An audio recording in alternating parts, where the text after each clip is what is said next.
Panginoon, ituro mo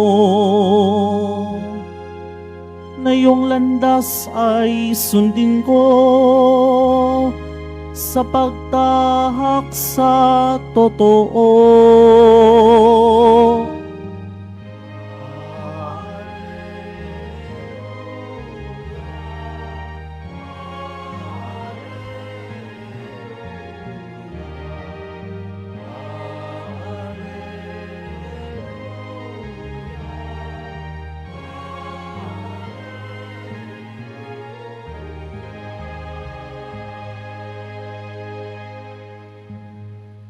Sumainyo ang Panginoon. At sumaiyo rin. Ang mabuting balita ng Panginoon ayon kay San Mateo. Papuri sa iyo, Panginoon.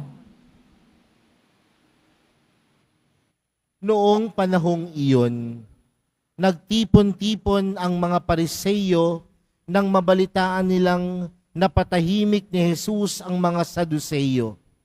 At isa sa kanila, isang dalubhasa sa kautusan, ang nagtanong kay Jesus upang subukin ito. Guro, alin po ang pinakamahalagang utos sa kautusan? Sumagot si Jesus, ibigin mo ang Panginoong mong Diyos ng buong puso, ng buong kaluluwa, at ng buong pag-iisip. Ito ang pinakamahalagang utos. Ito naman ang pangalawa, ibigin mo ang iyong kapwa gaya ng iyong sarili. Sa dalawang utos na ito, nakasalalay ang buong kautusan ni Moises at ang turo ng mga propeta. Mga kapatid, ang mabuting balita ng Panginoon. Pinupuri ka namin, Panginoong Hesukristo. Magsiupo muna po ang lahat. Magandang gabi po sa inyong lahat. Pakibati nga ang katabi ng magandang gabi. Ngayon po ay araw ng Biyernes, araw na tayo pong lahat ay nagkakatipon bilang isang mag-anak ng Diyos sa pagdiriwang ng banal na Eukaristiya. Dahil ang araw na ito ay inilalaan natin upang tayo ay magbigay papuri, pasasalamat sa ating mahal na Senyor Jesus Nazareno. Kaya palakpakan po natin ang ating mahal na pong Jesus Nazareno. Mga kapatid, ano po ba ang mga pinahalagahan ninyo sa inyong buhay? Marahil lang sasabihin ng ilan, Father, ang pinahalagahan ko sa buhay ay kayamanan. Meron po bang magsasabi na mahalaga sa kanya ang kanyang kayamanan? Bakit parang ayaw ninyo? No? Marahil lang sasabihin ng ilan, Father, ang mahalaga po sa akin, kapangyarihan, katanyagan, o yung mataas na pinag-aralan. Ito po yung mga mahalagang bagay. Pero kung tatanungin natin, sino ba ang pinahalagahan natin sa ating buhay? Madalas at napangunahin nating kasagutan dyan, Father, ang mahalaga ay ang aking pamilya. Ang mahalaga ay ang aking asawa. Ang mahalaga ay ang aking mga anak. Pero meron po bang magsasabi na ang mahalaga sa kanyang buhay ay ang Diyos? Meron po kayang magsasabi na ang mahalaga sa kanyang puso at kalooban ay si Jesus? Marahil sasabihin talaga naman natin yan. Mahalaga si Jesus, mahalaga ang Diyos. At bakit ko sinisimulan sa ganitong pamamaraan ang ating pagninilay ngayong gabi na ito?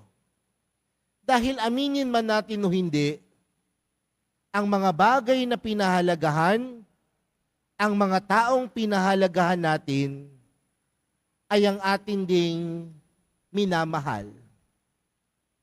Kaya nga, mahalaga yung bagay, dahil mahal mo ang bagay na ito.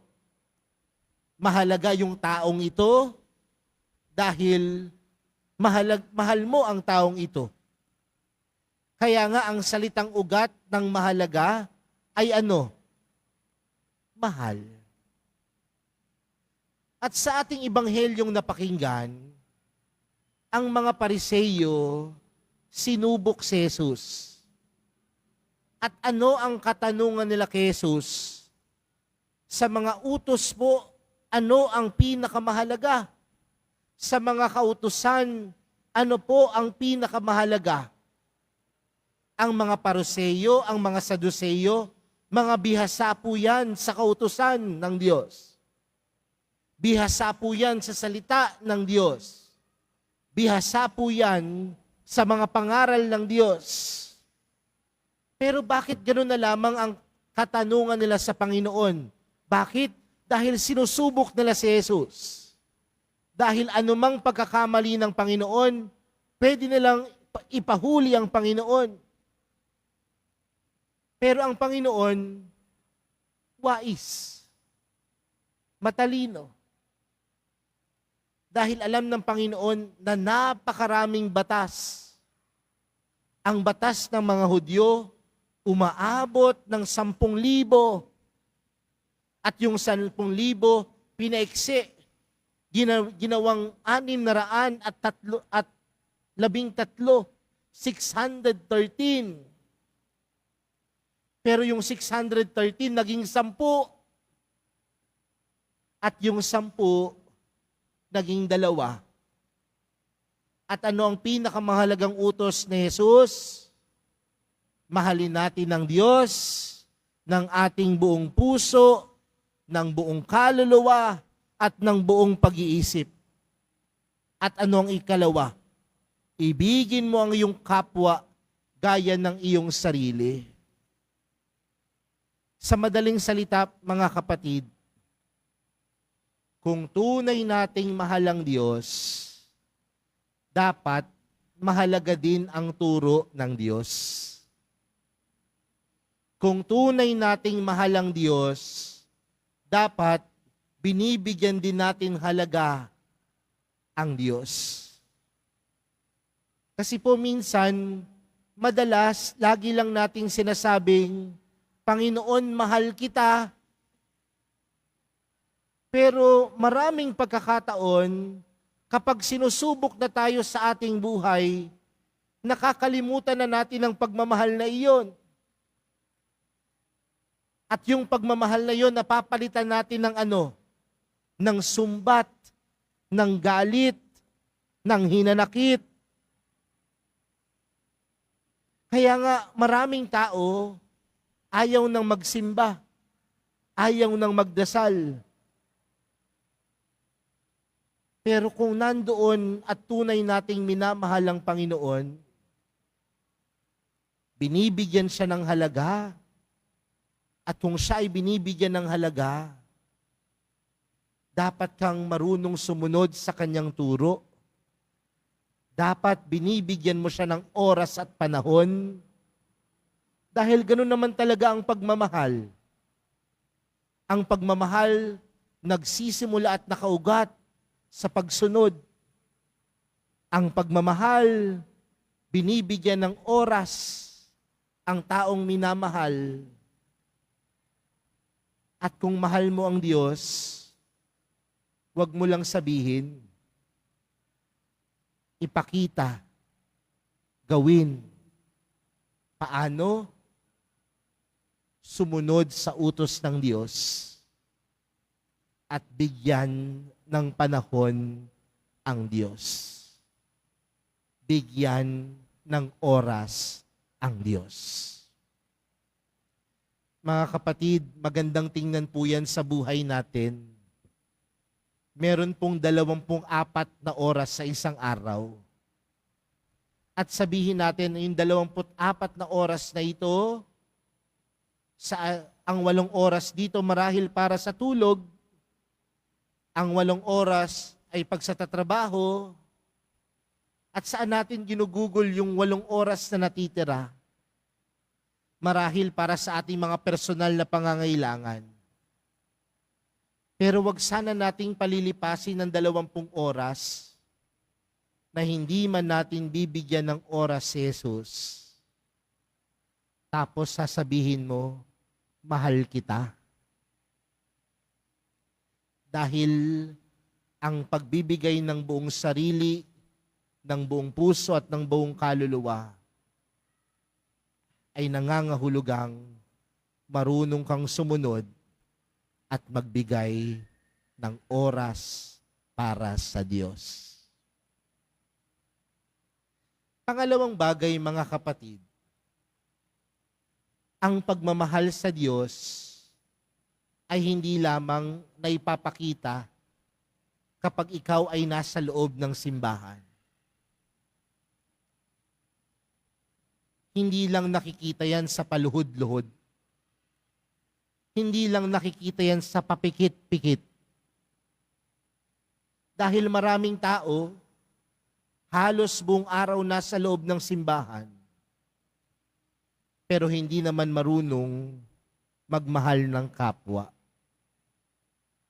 Dahil ang pagmamahal sa Diyos, kung binibigyang mong halaga ang Diyos, binibigyang halaga mo din ang iyong kapatid. Binibigyang halaga mo din ang iyong kapwa. Sa madaling salita, ang pinakamagandang pagpapakita ng pagmamahal sa Diyos ay kung paano mong mahalin ang iyong kapwa.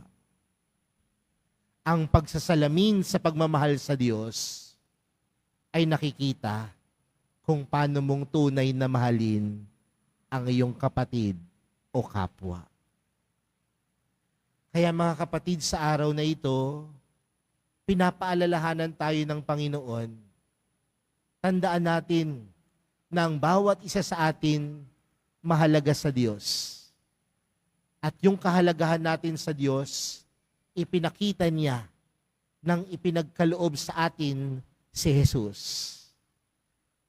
At si Jesus ay sumisimbolo, sumasa atin dahil sa pagmamahal ng Diyos para sa atin. Kaya nawa, ang bawat isa sa atin na nagsasabing, mahal ko ang Diyos, mahal ko si Jesus, mahal ko ang mahal na pong Jesus Nazareno, bigyang halaga sa pagsunod sa kanyang turo at sa pagbibigay ng panahon at oras sa Kanya. Pangalawa, ang tunay na pagmamahal sa Diyos, sumasalamin sa ating pagmamahal sa kapwa. Tandaan natin, ang bawat isa sa ating Kristiyano, hindi lang sa pangalan, kundi ang bawat isa sa atin ay Kristiyano dahil may kakayanan tayong umibig kagaya ni Kristo. Amen.